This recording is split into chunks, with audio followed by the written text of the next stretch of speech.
mga soy, sabi nila ito yung pinakamakamandag na shell sa dagat. Delikado daw ito mga soy. Kita nyo ba? Yan grabe daw yung venom dyan mga soy. Isang lang yan, kayang patayin yung 10 elepante, sabi ni Kuya Kim.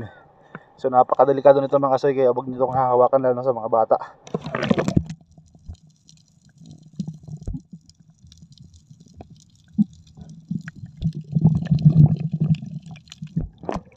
So yun, pinakita ko lang.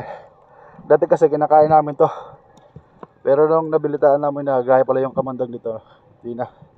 So kinuha ko lang para pagbigay alam sa mga kabataan na di pa alam na delikado to. So wag nyo hahawakan to, napakadelikado. Pag may ganito, tapon nyo, wag nyo lang pulutin. Tapon na rin to mga soy.